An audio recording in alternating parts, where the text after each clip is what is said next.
how could I justify being higher priced? Well, it really came down to what we call creating the best experience for the customer. And, we started to really talk about what that was and define that, and everything from showing up on time and treating the customer's property with respect and care, communicating clearly, kind of being the high price, low risk contractor versus the low to moderate price, higher risk contractor. And it just took on a life of its own.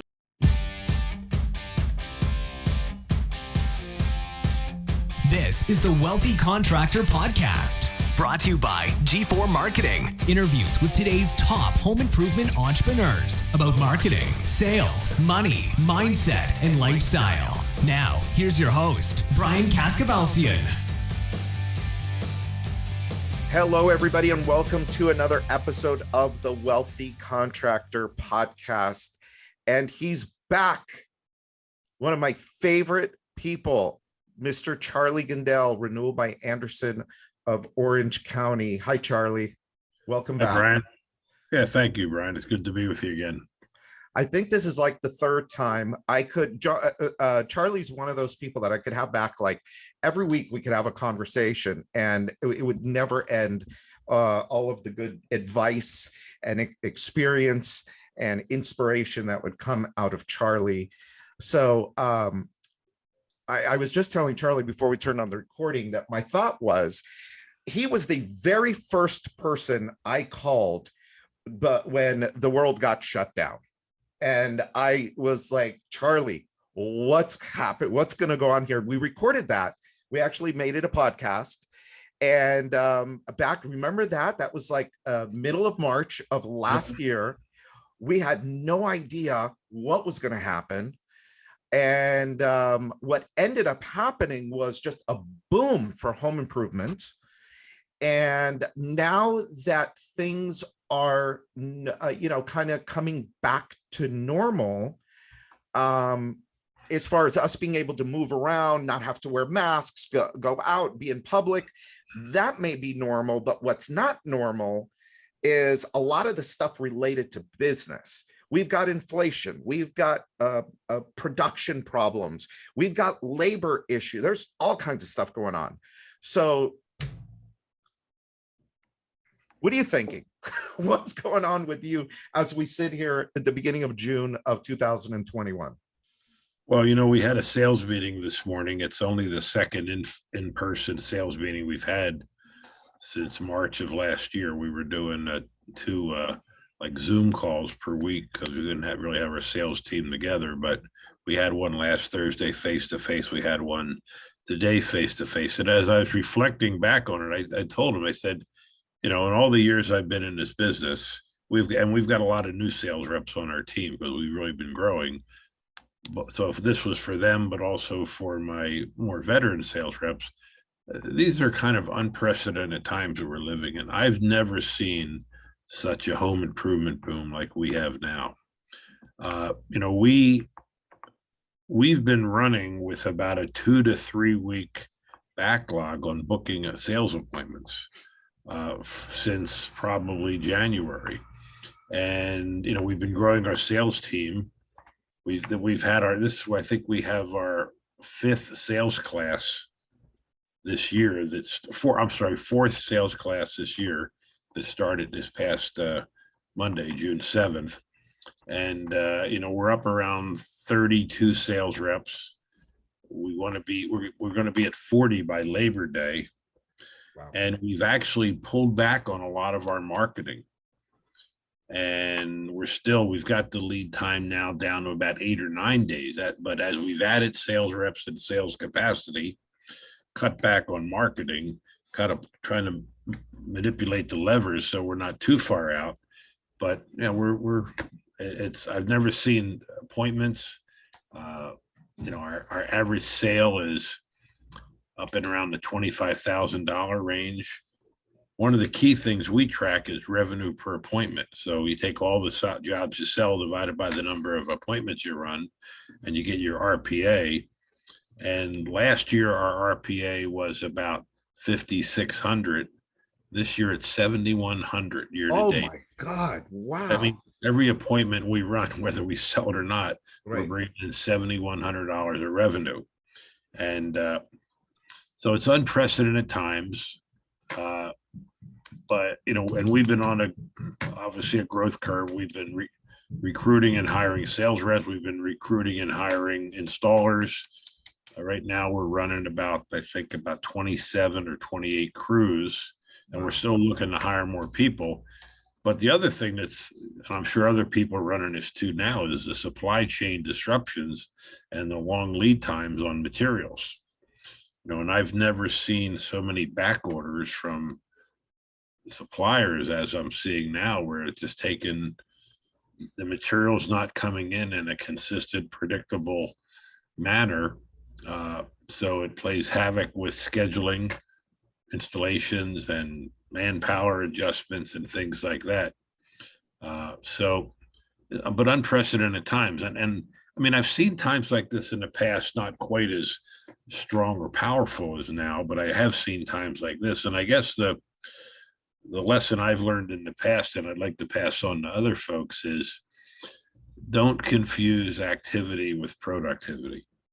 Just because you're very busy doing a lot of things, and there's a lot of appointments, and maybe you got a big backlog on work, whatever, but now's the time, and you might be making money because there's more transactions, but are you making the right amount of money? Now's the time to make sure, if there never ever was a time, now's the time to make sure your pricing is in line and you're getting the margins you need to get. Especially, some industries are really being impacted by the cost of lumber and other building materials.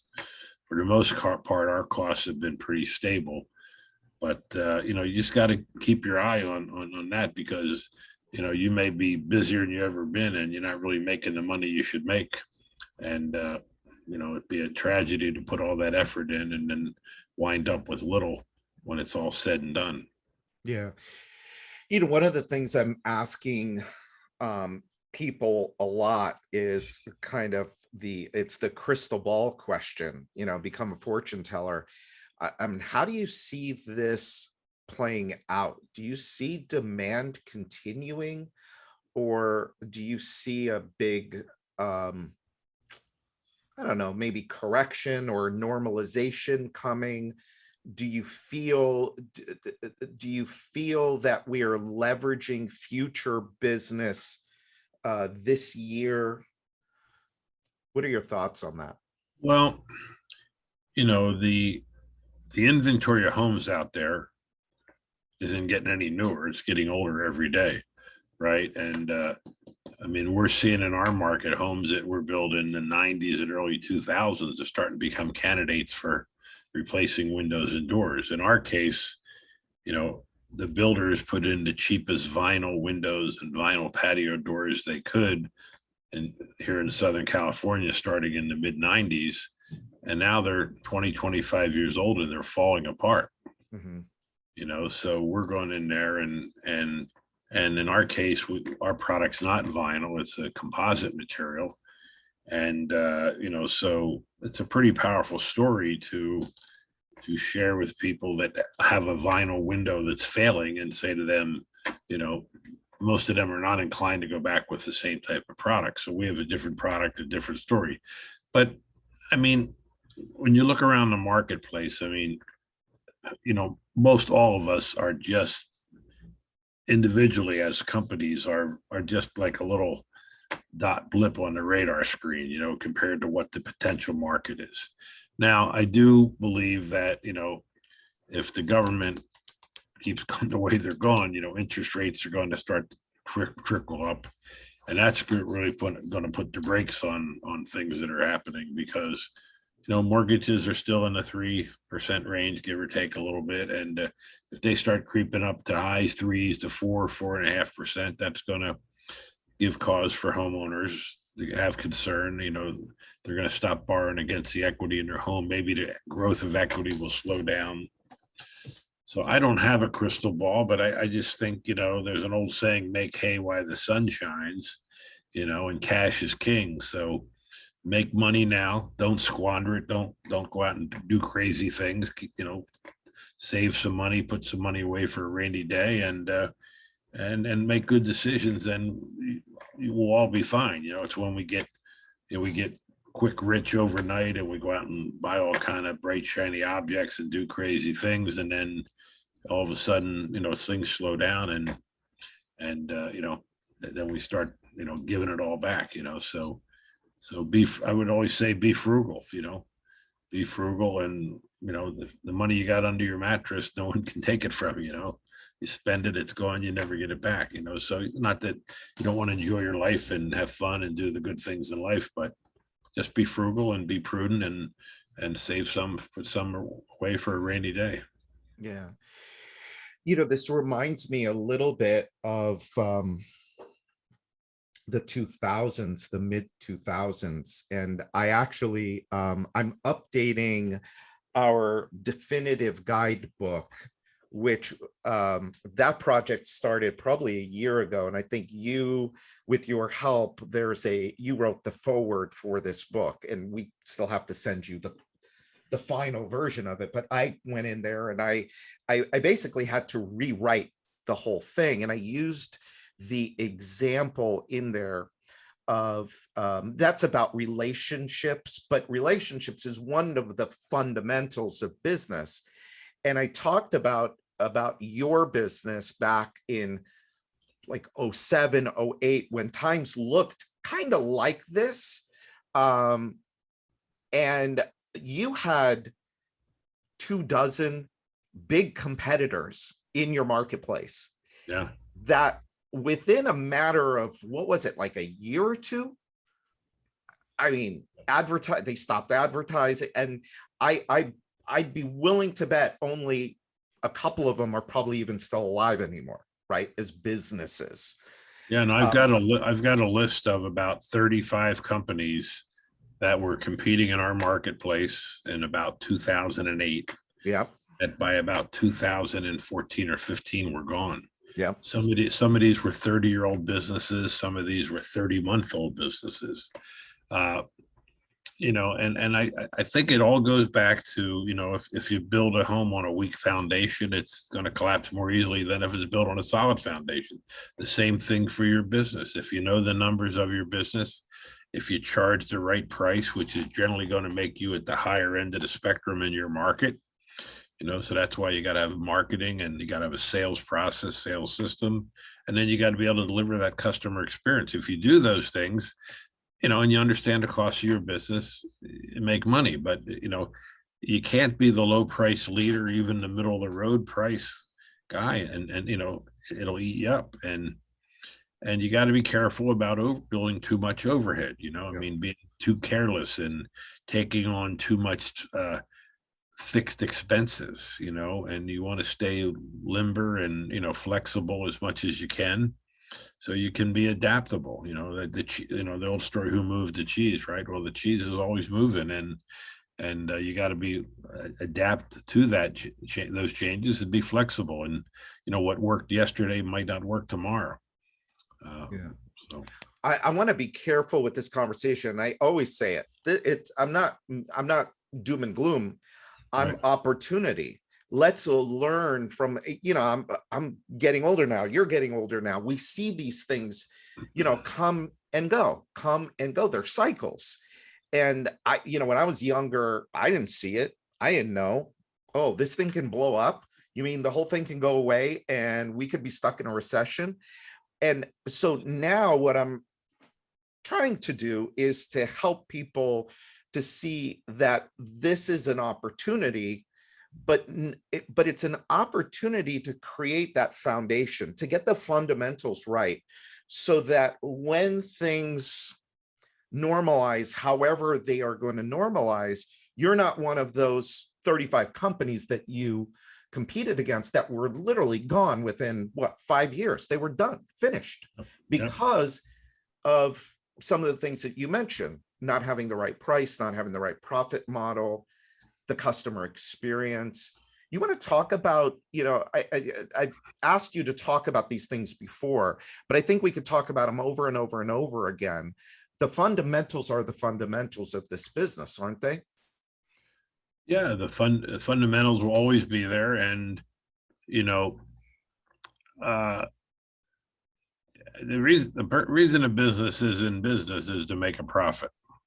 Without profits, you can't sustain the business. Profit, a lot of people, a lot of owners don't want to talk about profit around their employees, don't want to share numbers. I think that's a mistake. I mean, making profit is a good thing. There's not too many companies that don't make a profit and hang around. Now, there's some owners of businesses that, make an okay living, but they're not really making profit. They're creating a lifestyle for themselves, and they're taking money out of the business to fuel that lifestyle, but they're not really making profit. They're not retaining earnings. They're not building money that they can invest in either growing the business and buying physical assets or putting money in savings or other outside investments. And that's the number one fundamental thing. And I mean, it took me a while to realize that. I've told the story. I mean, for the first 11 years I was in business, I was a damn good contractor, but I was a lousy businessman. And it took an awakening, an event that happened to me that really woke me up. And I wish I could have those 11 years back and know what I know now, because I'd have a lot more money in the bank and would have been further ahead. But yeah, I mean, at the end, so, and I talked to somebody recently and they were having a lot of success. And I said, well, what do you attribute your success to? And they said, I don't know. We don't know. And so if you're failing and you don't know why you're failing, or if you're succeeding and don't know why you're succeeding, both of those are bad scenarios, So if you're having success, you should know why you're having success. And look, from time to time, we all buy a winning lottery ticket, right? Or we all enter money into a raffle and we win, but business shouldn't be like a thing of chance, right? It should be something you design and engineer to be profitable. And it shouldn't be like, I hope we make money this month, hope we make money this quarter or this year. You should know, based upon your gross profit and your overhead expenses and your revenue, you should pretty much know what your profitability is going to be on any given period. And it shouldn't be a surprise to you that we made money or lost money. I mean, the exact amount might be a little elusive, but you should pretty much know where you're going to wind up before you get there. And that comes from really understanding the numbers of your business. And when you do, then that kind of dictates the decisions you make about growing, adding overhead, what your selling prices are, what your discount structures are, and then another thing too that I've seen recently from some other businesses that I have insight into is a lot of people have accounts receivable, which are growing. They're doing the work, but they're not getting paid or not getting paid completely. And that can really be the kiss of death. So you got to be diligent about collecting your money and completing jobs and completing them in a timely manner. And again, part of that is the customer experience, but and companies that have high receivables generally don't have high customer satisfaction. Companies that have low receivables generally, they get the job done right. They get it done the first time through, or maybe there's a loose end they take care of, but they're managing that and they're collecting their money. And so if you're doing all this work and you're keeping a lot of people busy and you're buying a lot of materials and you're employing a lot of people, but you're still struggling to meet payroll and pay suppliers and overhead, and your receivables are growing, that there's the eye is not focused on what it should be focused on. So that's something I've seen lately with a lot of businesses that I'm familiar with, where their AR is really growing. And the older it gets, the harder it is to collect, obviously, also. Yeah. Profitability. I think people are starting to come around to the idea of we got to run this business and it's got to be profitable.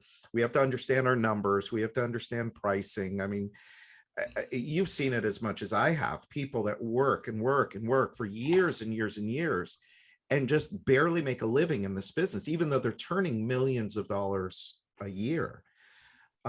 Is there I guess for everybody it's different, but there has to be some sort of awakening that happens that says, okay, enough is enough. I got to go do things different. You said after 11 years that happened for you. I mean, it happened to me after I lost everything at 40 years old. I'm like, oh crap, I can't do it this way. That was it. I used my 20s and my 30s. So my 40s and 50s, I got to do it the right way. So I can't ever not make a profit again. I guess this is, my message to people is it's good now, but don't start to think that you're better than you are. And I hate to say it that way. But I was at an event. I was telling somebody this yesterday. I was at an event a couple of weeks back, and I started to hear it. Somebody beating on their chest about how they've got 60+% close rates and how good they are at this and how good they are at that. And I'm like, oh boy, that's like a formula for disaster. Yeah.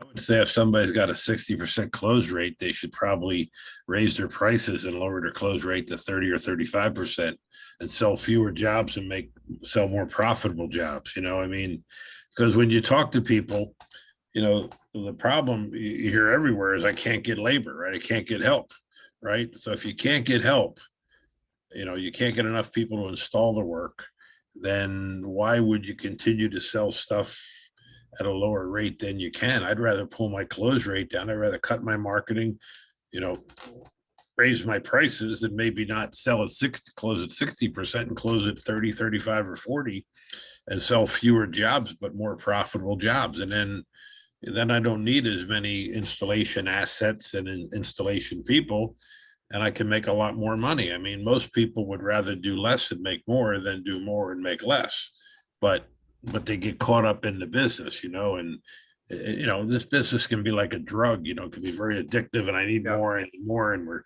chasing revenue and sales, but the bottom line is the bottom line. And if the bottom line isn't what it should be, again, you might be taking money out of the business to live a nice, comfortable lifestyle, but are you really making money that you can hold on to in retained earnings, invest in real estate, or, put it in the stock market, or dig a hole in your backyard and bury it, or buy Bitcoin or whatever. But, and again, it's saving for a rainy day. There will be a rainy day in our future.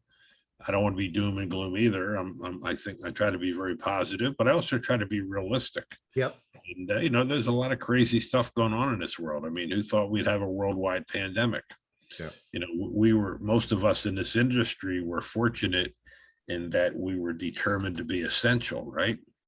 But look at the hospitality business, the restaurant business. Look at how many businesses were impacted by this. And I mean, I don't have a crystal ball, but who knows what's coming around the bend next. And, if you have cash reserves, if you have money in the bank, you're going to be in a lot better position than if you're leveraged and you don't. Let's pause here for a quick break. In today's world, getting a 5-star review on Google from every single one of your customers is critical. This is something that G4 Marketing Group helps hundreds of home improvement and home services companies with every day.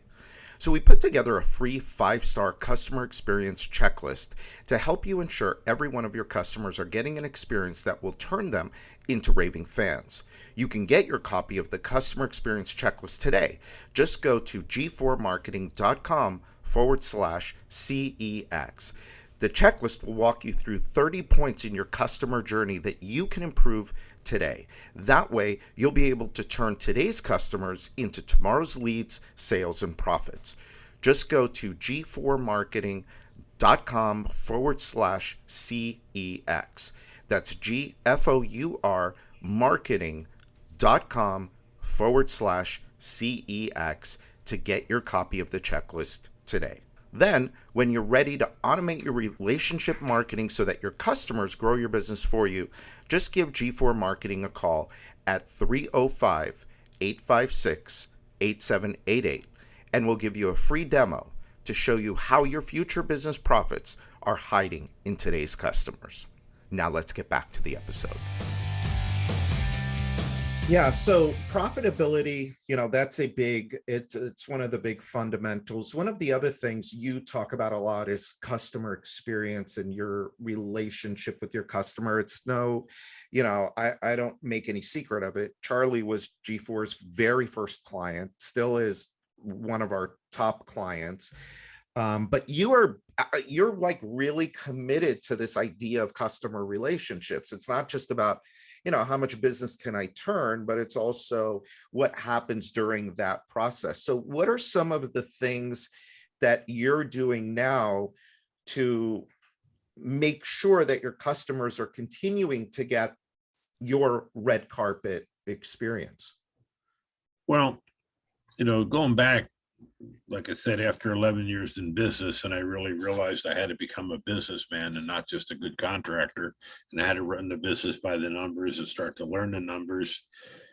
Shortly thereafter, it became obvious to me that I wasn't selling what I was selling at a high enough price, and I had to start raising my prices. And at that point in time, we were selling the same products as our competitors. So we tried to differentiate on our service and things like that, but I continued to have to raise prices to really run the business profitably and be able to have the resources to grow the business. And it became obvious to me that I was going to have to be, much higher priced than my competitors.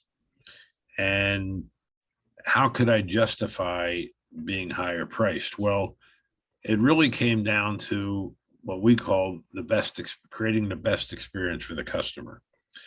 And, we started to really talk about what that was and define that, and everything from showing up on time and treating the customer's property with respect and care, communicating clearly, kind of being the high price, low risk contractor versus the low to moderate price, higher risk contractor.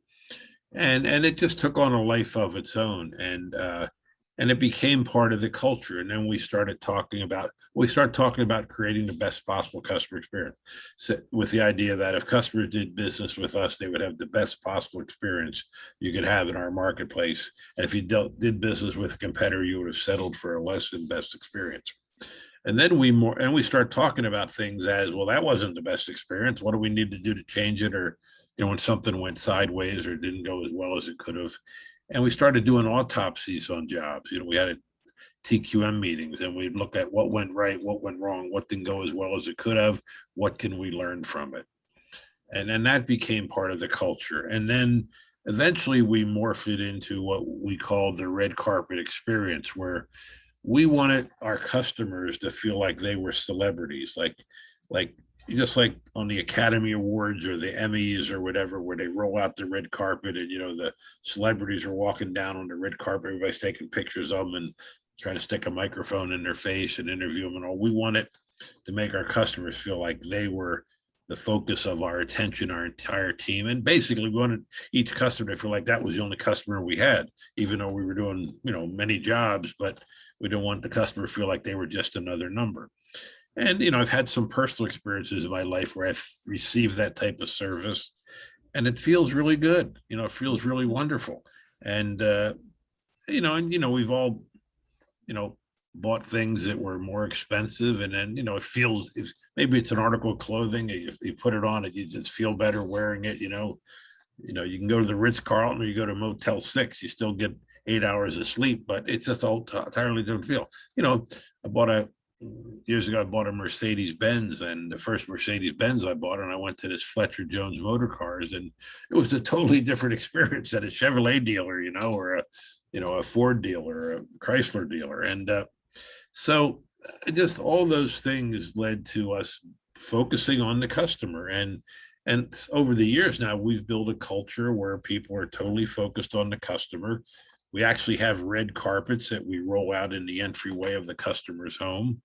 And, and we get surveys back from customers say, boy, they really did roll out the red carpet, and the sales rep wasn't kidding. And this is, of all the home improvement experiences we've had, this was the best possible home improvement experience. And they showed up on time, they were polite, they were courteous, they cleaned up. We paid more than others, but we got every bit of it was a great value, and we'll be back to buy more. And so, so the reality of it is people will focus on price if that's all they understand. And I've always said, in the absence of discernible differences, people always resort to the one thing they do know and understand, which is the difference in price. But when you can create discernible differences in your marketing and your sales and your relationship with the customer, communication, installation, follow-up, follow through, you can command a higher price. And, if you can differentiate with products and other things, that's even better. But it's still about the experience, and the story, people long after people remember what you said or what you did, they'll remember how you made them feel. Yeah. And, so that's the culture that we've been growing here for the last 20 years or so. And, and actually, your 5-in-1 marketing program and follow up with the cookies and the thank you letters and the emails and all that stuff just really tied in with what we were doing at the right time. And now we've been doing it for 10, 11, 12 years, and it's just another part of how we operate and what we do, and it adds a little bit of cost to the job, but the customer is ultimately paying for it, and they don't mind paying for it when they're getting a great service, and they, you almost expect that, when you're buying a premium product from a premium company. Yeah. You mentioned culture. And I know that your people live and breathe the red carpet experience. Now, I tell your story of how you introduced the red carpet experience to your people. Have I asked you to share that story here before? Do you remember? I don't think so. I don't think so. Do you mind sharing that story? I tell it all the time, and hopefully I am not butchering it, but do you mind sharing it?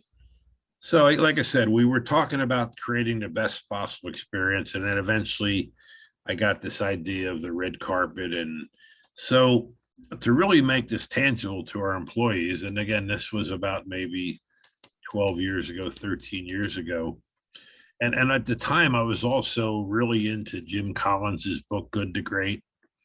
And Jim Collins talks about, the companies that went from good to great got the right people on the bus, and then they got them in the right seats on the bus, and they got the wrong people off the bus.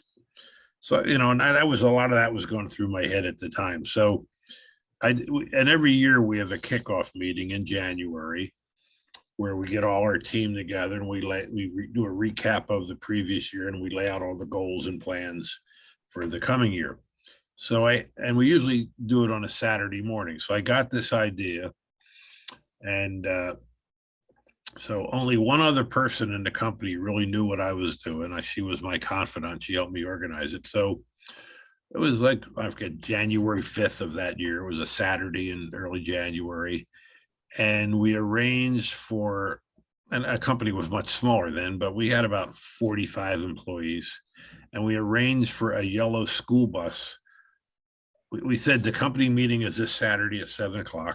And when people arrived at our office, there was a yellow school bus outside. And Kathy was there, and Kathy, people were looking at her, and she just said, get on the bus. So I wasn't there. So right away, where's Charlie? What's going on? And Kathy, just get on the bus. And even the bus driver didn't know where we were going. So, we're in Laguna Hills, and there's a Ritz-Carlton hotel in Laguna Niguel that's about maybe 10, 12 miles away. So everybody finally gets there. It's about 7:15 or 7:20, and the bus takes off, and Kathy's sitting up front, and she says, turn left here, go right here, whatever. And so it's about maybe a 20-minute journey to the Ritz-Carlton. So everybody, now they're in the bus and they don't know where they're going. And I got salespeople, I got installation people, off people, and they're like, where are we going? What's going to happen next? And there was a lot of angst and apprehension, because they didn't know really what was going to happen next. And I had driven down to the Ritz-Carlton, and it was a Saturday morning in January. It was kind of quiet. So I had these 10-foot long red carpets made up with our company logo on. And I had the bellman, I tipped the bellman. I said, look, there's going to be a school bus pull up here. And when they do, I want you to go over to the door of the bus, and I want you to roll out these 10-foot long red carpets. And I had maybe 10 of them or 12 of them. I said, I want them to lead all the way into the lobby. So next thing you know, the school bus rolls up. The bus driver opens the door. The bellman starts rolling out these red carpets all the way into the lobby of the Ritz-Carlton. The employees are getting out like, what is going on? Why are we here? And I was there and I just shook their hand and welcomed them. And they kind of walked into the lobby, and then we walked down the hallway and made a left and went over into this beautiful banquet room. And it was set up like with a U-shaped table. And there was coffee and orange juice and whatever. And then after they were all seated, the wait staff started bringing around platters with silver domes on them and removing them. And they had this delicious Ritz-Carlton meal with wait staff and everybody. So after, and everybody's kind of like in amazement and wonder, like, what is going on? Why? We didn't expect any of this. So finally, when they were done breakfast, I got up and I had a little screen set up there and I had a red carpet set in the middle of the room. And I said, you're probably wondering why I brought you here today and what this is all about. I said, let me ask you, I said, when you guys were on that bus, you didn't know where you were going. You didn't know what was going to happen next. How were you feeling? And people were like, I felt a little anxious or unsure. And I didn't feel comfortable. And I said, well, how do you think our customers feel when strangers show up to their home and they start removing windows and doors? And I said, there's anxiety, there's apprehension, there's concern that I make the right decision. I said, quite frankly, I could have brought you to the Ritz-Carlton or the Motel 6. The Ritz-Carlton is $7.95 a night. The Motel 6 is $49.99 a night. I said, when you lay down and close your eyes, how do you know the difference? I said, but the ambiance, the atmosphere, the surroundings, the personal service, having these waiters with white gloves set down a platter in front of you. I said, I did this because, number one, I wanted you to feel this experience. And I said, this is the experience that we want to create for our customers. And I said, just like the bellman rolled out the red carpet for you and ran it all the way into the lobby of the Ritz-Carlton, that's what we want to do with our customers. We want to roll out the red carpet for them, literally and figuratively. We want to make our customers feel like they're special.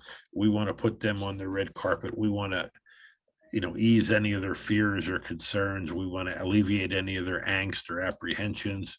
And when it's all said and done, we want to make them forget about how much they paid and just remember how good we made them feel and how the whole experience was.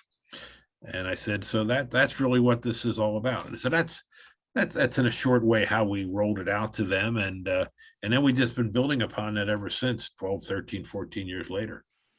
Yeah. And what I always say about that story is that you could do it. You could say to people, oh, hey, now all of a sudden we're all about customer experience. We're going to do this red carpet experience. You made a beautiful brochure. You could have just handed everybody the brochure and said, okay, go and do it. But that had you done it that way, they wouldn't have taken it as seriously. And you would have gone into the warehouse and people, your installers would have rolled back in and you would have asked, hey, wait a minute, aren't there supposed to be red carpets in the back of your truck? And they would have said to you, oh yeah, Charlie, you wouldn't believe it if they flew out the back and how long has it been? And they just wouldn't have gotten it. And that thing would have been dead within 6 months, which is how it happens in a lot of companies. Right. But you demonstrated to them, hey, look, you were really serious about it. Ultimately, you were serious. This is what we're going to do. This is how we're going to do it. And the program has worked. I think that was like 2010 or 2011 that you did that, because I remember you telling me about it anyway. But look how long that thing has lasted. Well, and the main thing was I wanted them to experience something different. That's right. Yeah. And to really something they would really feel good about. Something for many, for a lot of these people, they would never think of going to a Ritz-Carlton. They wouldn't, socioeconomically, but I had my sales reps there, my sales manager, everybody there, installation people. And it really made a tangible impression upon them. They still talk about it to this day. Yeah. And then we did follow-up meetings in following years, but we always kind of reference back to that day and that time. And that was kind of a turning point. Like I said, I wanted it to be dramatic. I wanted them to actually feel the experience. Yeah. And by them feeling the experience, hopefully they could understand how that's the way we want to make our customers feel. Yeah.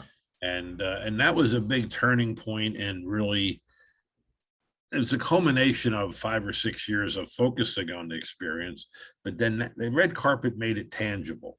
Yeah. Prior to then, it was just words and thoughts, but that made it tangible. The experience brought it home to them, and it showed them you were serious.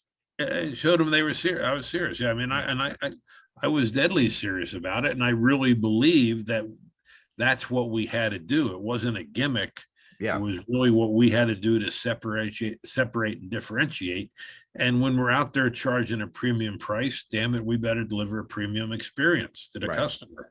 And by and large, we do, and we have. And I think that's been a big part of our, continued success. And then, it was very dramatic for the people there at that time. For people that have joined us since then, and we've had lots of people join us since then, they just get acclimated. Now this is the culture. This is the way we do it. Right. They still hear about the trip to the Ritz-Carlton on a Saturday morning in January, but they didn't experience, but they're acclimating into a different type of culture. And most of them haven't worked in a business that has that focus on customer experience like we do.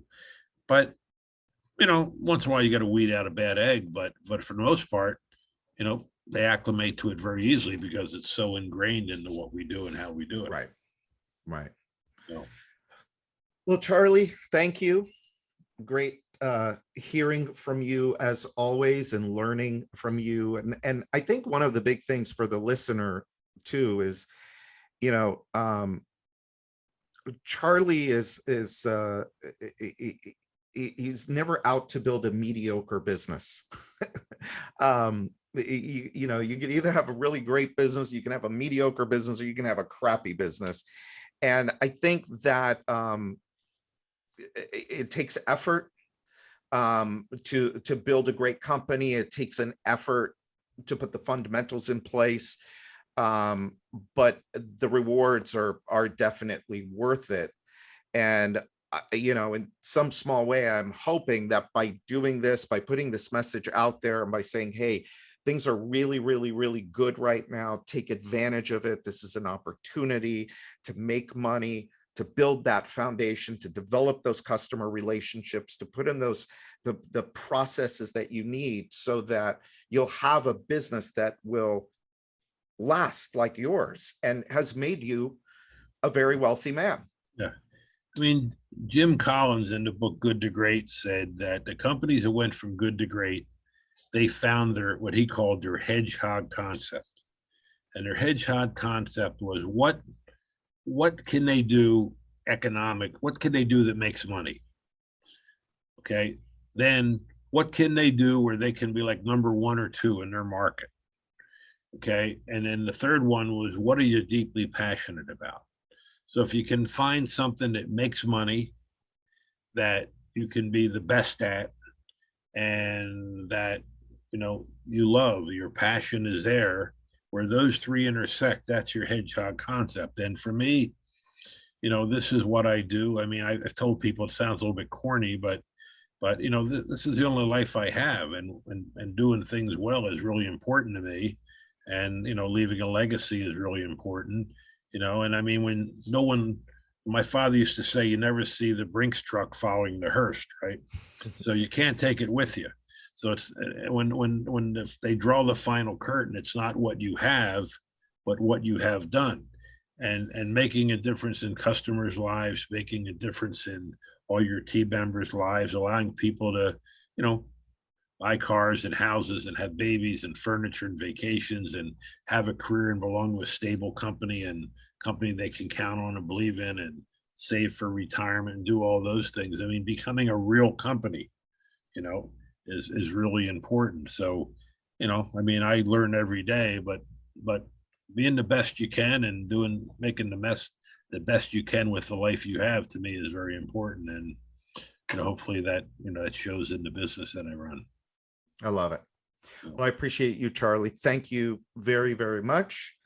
And until next time, this is Brian Kaskavalsian with G4 Marketing Group, and this is the Wealthy Contractor Podcast. Thanks for listening to today's episode of the Wealthy Contractor Podcast. Let me ask you, did it help you look at your business in a different way? Did it spark an idea or ideas that you hadn't thought of before? Do you have a list of action items that you can take and implement into your business or your life today? I really hope so. If it did, I'd like to ask you a favor. Would you leave a 5-star review of the podcast? By doing so, you'll help other contractors find the podcast more easily so that we can help them achieve more success, wealth, and freedom. And before you go, make sure you subscribe to the Wealthy Contractor Podcast so you get access to the latest episodes as soon as they're available. We're always striving to provide you with great content so you don't want to miss what's coming up.